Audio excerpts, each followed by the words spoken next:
பிரியமானவர்களே, இயேசுவின் நாமத்தினால் உங்களை வாழ்த்துகிறேன். இந்த நாளிலும் யோபு 9வது அதிகாரம் வசனம் 7-8 தியானிக்கலாம்.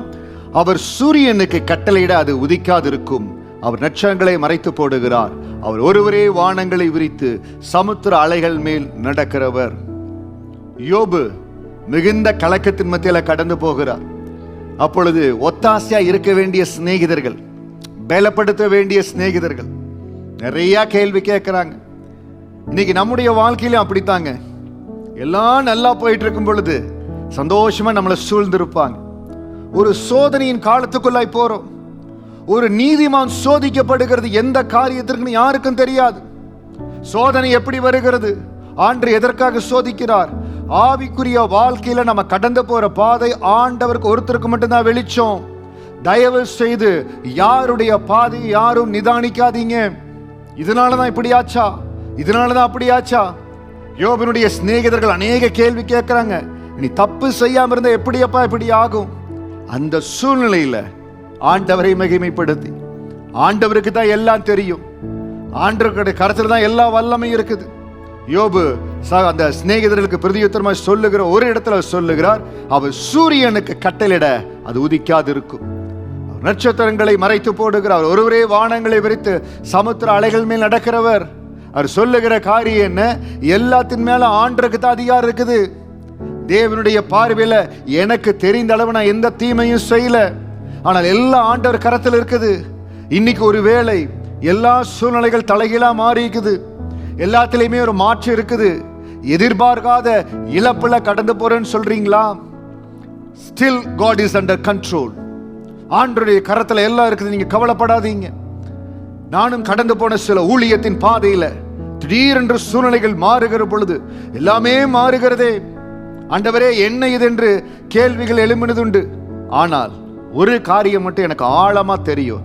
ஏனென்றால் அதற்கு முன்பாகவே பல வகையில எப்படி தாவீதுக்கு அந்த ஆடுகளை எடுத்துட்டு போகும்போது அந்த சிங்கத்தை ஜெயிக்கும்படியா, கரடியை ஜெயிக்கும்படியா ஆண்டவர் பயிற்றுவித்தாரோ, அதே போல வேலை செய்கிற நாட்களிலேயே பல காரியங்களை ஆண்டவர் ஊழியத்துக்கு கற்றுக் கொடுத்தார். ஒரு ஊழியத்திற்கு என்று வருகிற பொழுது ஆண்டவர் ஆயத்தப்படுத்துகிறார்.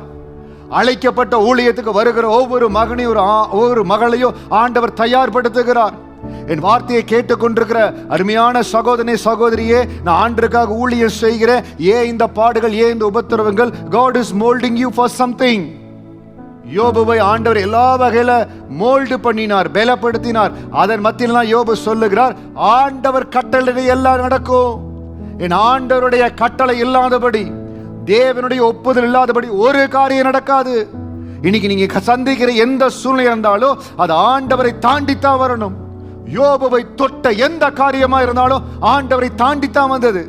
ஆண்டவர் எல்லாவற்றையும் மாற்றி போடுவார். இன்னைக்கு இருக்கிற சூழ்நிலை அப்படியே இருக்காதுங்க. அவர் ஒருவரே வானங்களை விரித்து சமுத்திர அலைகளின் மேல் நடக்கிறவர். அவர் கரத்துல சத்துவம் வல்லமையும் உண்டு. தாவீது சொல்லுகிறது போல, எவரையும் மேன்மைப்படுத்தும் பலப்படுத்தும் அவர் கரத்தினால் ஆகும். சோர்ந்து போகாதீங்க, மனசு விட்டு போகாதீங்க. கர்த்தர் கரத்துல சகல அதிகாரம் இருக்கிறது. இன்னைக்கு ஒருவேளை சூழ்நிலை உங்களுக்கு சாதகமா இல்லாத போல இருக்கலாம், பாதகமா இருக்கலாம். ஆனால் இந்த வார்த்தை கடந்து வருகிற பொழுதே தேவனுடைய அந்த அதிகாரம் உள்ள கரம் உங்களுக்கு எல்லா விதத்திலும் சகாயத்தை கொண்டு வரப்போகிறது. சங்கீதம் 46:5 வசனத்தில் இருக்கிற அந்த தேவனுடைய நதி, அந்த தேவனுடைய பர்வதத்தில் இருக்கிற தேவனுடைய நதியிலிருந்து உங்களுக்கு சகாயம் கடந்து வரப்போகிறது. யோபுவை எப்படி இரட்டத்தனையாய் ஆண்டவர் ஆசீர்வதித்தாரோ அதே போல உங்களை ஆண்டவர் ஆசீர்வதிப்பார். இன்னைக்கு காண்கிற கண்ணீரின் நிலைமையில, இன்னைக்கு பார்க்கிற ஏக்கத்தின் சூழ்நிலையில திருமணி இருக்க போறதுல என் ஆண்டவர் உங்களை புதிதான வகையில கட்ட போகிறார், புதிதான வகையில் உருவாக்க போகிறார். தேவன் எனக்கென்று ஊழியத்தில் ஒரு திட்டத்தை வைத்திருந்தார், ஒரு பாதையை வைத்திருந்தார். அதுல மாற்றங்கள் வருவது போல இருந்தது. புதிய பாதையை கர்த்தர் அற்புதமாய் ஆரம்பித்து கொடுத்தார். அவருடைய தரிசனத்துல மாற்றமே வரல.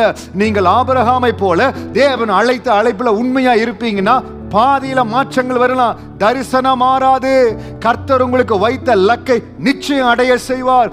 யோபுவை எப்படி இரட்டத்தனைய ஆண்டவர் ஆசீர்வதித்தாரோ உங்களையே கரம் பிடிப்பார். அந்த மகிமையின் தேவன் சூரியனுக்கு கட்டளையிட, நட்சத்திரங்களுக்கு கட்டளையிட, வானங்களை விரிக்க, சமுத்திர அலைகள் மேல் நடக்கிற அதிகாரம் என் ஆண்டவருக்கு மட்டும்தான் இருக்கிறது. ஆண்டவரை தாண்டி எந்த ஒரு காரியமானதாலும் உங்களை தொடருங்க. ஆக இன்னைக்கு நீங்க இருக்கிற சூழ்நிலை, நீங்கள் இருக்கிற பாதை எல்லாவற்றையும் என் தேவனுடைய அதிகாரம் மாற்றும். ஒரு மாறுதல் கடந்து வரும். நம்பிக்கையோடு இருங்க. கர்த்தாதி கர்த்தர், ராஜாதி ராஜா உங்களை உயர்த்துவார், உங்களை ஆசீர்வதிப்பார். God bless you.